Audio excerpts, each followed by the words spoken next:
بسم اللہ الرحمن الرحیم۔ السلام علیکم۔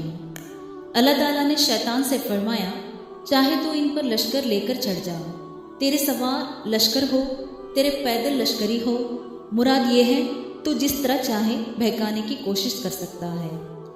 تجھے اختیار ہے ان کے مال اور ان کی اولاد میں ان کا شریک بن جا، ہر معاملے میں تیری فرما داری کرے، اور انہیں جھوٹے وعدے کر شیطان کے سارے وعدے دھوکے پر بنے ہیں۔ شیطان دھوکہ دیتا ہے، جھوٹے وعدے کرتا ہے، لمبی امیدیں دکھاتا ہے، ابھی چند دن بعد نیک بن جاؤں گا، یہ شیطانی وعدہ ہے، شیطانی امیدیں ہیں۔ ہاں یہ بات صحیح ہے، مجھے نیک بننا چاہیے، تھوڑا سا یہ کام ہو جائے، اس سے فارغ ہو جاؤں، یوں کرتے کرتے انسان خبر کے گڈھے میں چلا جاتا ہے۔ فرمایا، اے شیطان، تجھ سے جو ہو سکتا ہے کر لے، لیکن یہ بھی سن لے، بے شک میرے جو خاص بندے ہیں ان پر تیرا کوئی داؤ نہیں چلے گا۔ شیطان کا داؤ کمزور ہے، کیونکہ شیطان کمزور ہے۔ رحمان کی کوئی پناہ لے لے اور شیطان کا دشمن بن جائے تو شیطان اسے بہکانے میں ناکام ہو جائے گا۔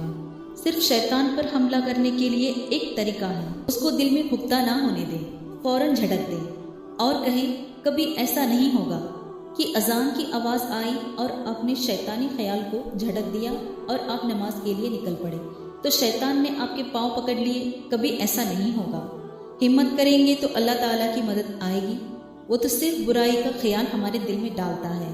لیکن آپ جانتے ہیں دنیا کے اندر ایسے کئی لوگ ہیں جو ہمیں غلط مشورے دیتے ہیں، تو کیا ہم آنکھیں بند کر کے ان کے غلط مشورے قبول کر لیتے ہیں؟ اگر کسی کے غلط مشورے کو ہم قبول کر لیتے تو دنیا ہمیں کیا کہے گی؟ ارے وہ تو بیوقوف تھا، اس نے تمہیں غلط مشورہ دیا، تمہارے اندر تو عقل تھی، تم تو اسے قبول نہ کرتے۔ تو شیطان ہمیں غلط مشورے دیتا ہے، ہم کیوں قبول کریں؟ اس کے غلط مشورے کو ہم جھٹلا دیں گے انشاءاللہ۔